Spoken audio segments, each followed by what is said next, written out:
Victor Fielding decide confrontar o mal quando repara que sua filha Angela e a amiga dela, Catherine, mostram sinais de possessão demoníaca.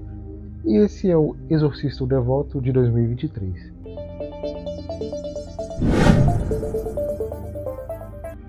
Fala pessoal, meu nome é Juan e sejam bem-vindos ao Nerd Cine. E hoje eu vou falar um pouco sobre Exorcista o Devoto, que foi dirigido pelo destruidor de franquias David Gordon Green. E por que ele é um destruidor de franquias? Porque, para quem não lembra, ele fez a última trilogia de Halloween, que começou muito bem com o primeiro filme e que foi decaindo com o segundo, que acaba sendo um filme bem mediano e que claramente nem precisava existir, e que tem um desfecho bem melancólico com um terceiro filme muito ruim, onde nada daquela trama e narrativa faz sentido. E mesmo depois das críticas negativas e da bilheteria meio fraca da trilogia do Halloween, ele foi colocado para dirigir desses novos filmes da saga Exorcista, que também, pelo que eu me lembro, quando saiu na época, eram para ser 3 filmes, mas que com a repercussão negativa que esse filme teve após o lançamento, já não se sabe muito bem o que vai acontecer com essa nova franquia do Exorcista. E pegar esse filme para trazer qualquer coisa nova com esse nome O Exorcista é muito complicado, porque o primeiro filme é um dos maiores filmes de terror já feito, onde tudo que você vê de filmes que tem essa pegada de possessão demoníaca ou exorcismo, tudo bebe da fonte do Exorcista. Então todos os clichês que já foram usados até o limite depois disso foi tirado do filme de 73. O que mostra quão importante e emblemático foi esse filme. Então você falar que vai fazer um filme novo sabendo que todas as outras continuações não foram boas e sabendo da importância que esse filme tem para a cultura pop é bem complicado. E basicamente o filme ele mostra o Victor, que tem a sua filha Angela, que depois de um dia ela sair da escola com uma amiga e entrar na floresta, ela desaparece por 3 dias. E logo depois disso, do desaparecimento, os pais tentando achar as filhas, elas acabam sendo encontradas, mas elas voltam meio estranhas, a gente sabe o porquê. E o grande problema desse filme é que ele é muito raso, então ele parece um filme de possessão comum. Se ele não tivesse o nome O Exorcista, talvez ele passaria como um filme mediano, mas por ter esse nome e você saber a fonte de onde vem isso, acaba sendo extremamente decepcionante, porque, como eu falei, ele acaba sendo muito raso. E eu assisti recentemente O Exorcista de 1973, para ver se ele ainda era um filme bom e se ele passava nessa coisa do tempo, né? Já que é um filme mais antigo e, cara, ele ainda é um filme que consegue te dar muito medo. Porque o filme de 73 tinha toda essa briga e esse embate de religião com a medicina, onde a Regan ela começa a sofrer alguns problemas e que a sua mãe desesperada procura todos os médicos possíveis e tenta fazer o que for para descobrir o que a menina tem. E mesmo assim a medicina da época ela não consegue descobrir o que é. E ela acaba recorrendo ao padre Carras, que ele estava descrente com a religião e que ele era bem cético, na verdade, em tudo, mas que depois que ele vê a situação, ele tenta ajudar da melhor forma possível.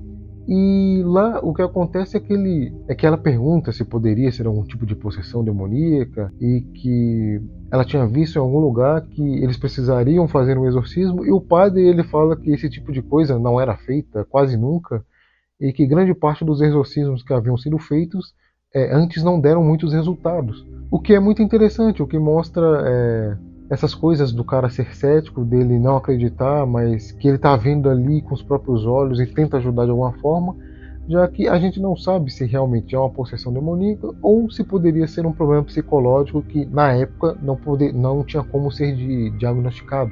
Mas aqui, como a gente sabe desde o começo todo esse background do primeiro filme, a gente já sabe que o é um demônio e que eles vão recorrer ao exorcismo de alguma forma.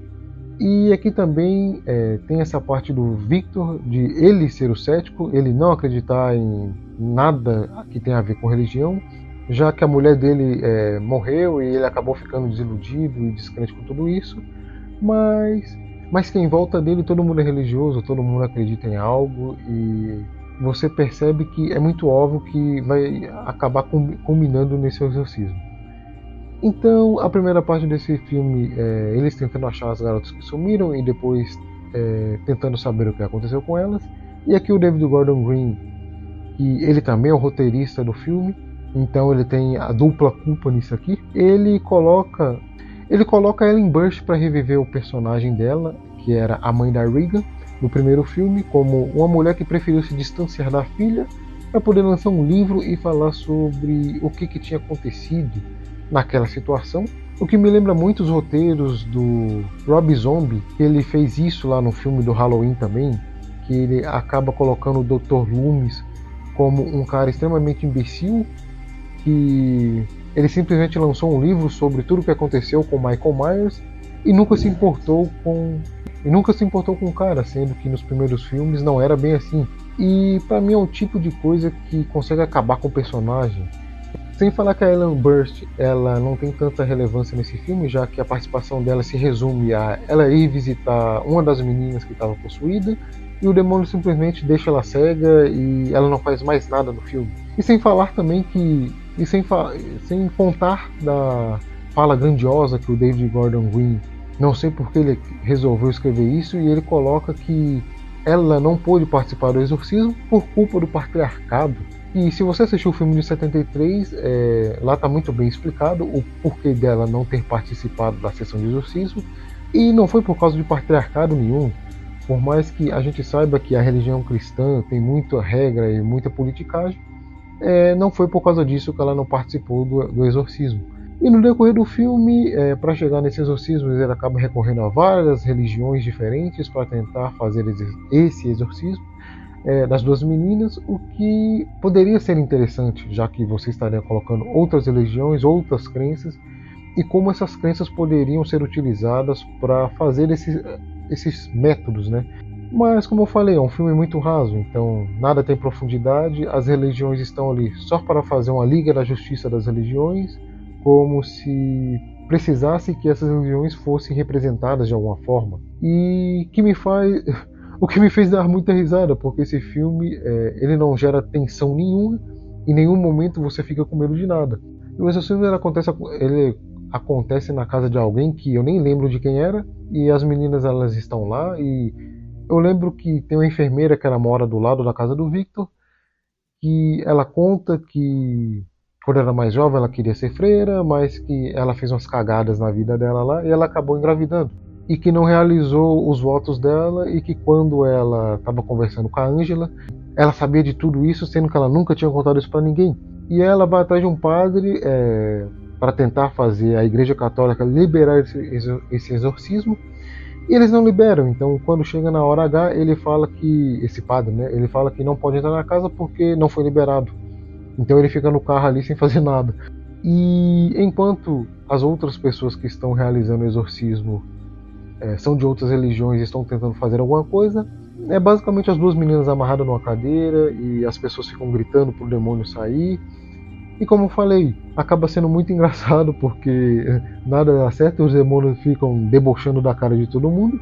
E outra coisa também que eu achei muito engraçada nesse exorcismo é que a enfermeira, ela estava ali e ela tomou a frente, né, no lugar do padre, porque ela era cristã e o padre não pôde ir, e ela falou que faria no lugar dele. E ela começa a fazer as orações e fazer as rezas e nada dá certo, e daí o demônio começa a debochar da cara dela, e ele acaba falando dessa situação do filho dela, de quando ela engravidou, e ela fica espantada com isso, como se aquilo já não tivesse acontecido antes, né? E o demônio ele tá ali só pra sacanear mesmo. E depois disso ela fica meio desolada e não consegue fazer mais nada direito, cara. E é muito esquisito isso. E quando você acha que nada ali vai dar certo, chega o padre fazendo as orações dele, com a musiquinha heróica, que é muito engraçado também, e o demônio ele simplesmente vai lá e quebra o pescoço dele, como se ele não fosse nada. O que era para ser um momento trágico, mas como eu falei, para mim só acabou sendo muito engraçado. E para finalizar, o filme ele mostra lá que os demônios eles são muito mais fortes que o demônio antigo, e que eles sacaneando ali, eles falam para os pais que eles têm que escolher uma das duas meninas para que só uma pode sobreviver. E a gente sabe, os demônios são os mestres da mentira, né? E o pai da amiga da Angela ele fala que ele automaticamente escolhe a filha dele, e o demônio automaticamente também sacaneia e mata a menina, deixando só a Angela viva. E o filme acaba dessa forma. E no geral é isso. Como eu falei, ele é um filme muito raso, que ele pega uma premissa que é bem básica, mas que foi muito bem executada no filme de 73, até porque ele criou todos esses clichês. Então não existiam nada e foi uma coisa inovadora na época. E até tinha algumas ideias boas para colocar, várias religiões para colocar nessa situação, e poderia ser interessante, mas nada aqui tem profundidade, o que acaba deixando aquela sensação de que esse filme não precisava existir e que ele só foi feito para tentar ganhar dinheiro em cima da marca O Exorcista. E eu lembro que na época, quando esse filme saiu, eu assisti a crítica do Dalen Nogari e ele tava muito puto com tudo. E eu nunca tinha visto o Dalen Nogari tão bravo com um filme daquela forma. E, cara, eu entendo muito porque ele estava bravo com aquilo, né? Não é o pior filme do mundo, mas tá longe de ser um filme bom. Mas essa é só a minha opinião. Então, se você gostou desse vídeo, vou pedir para deixar o seu like, se inscrever no canal e seguir a Nerdcine nas redes sociais. Até a próxima e valeu!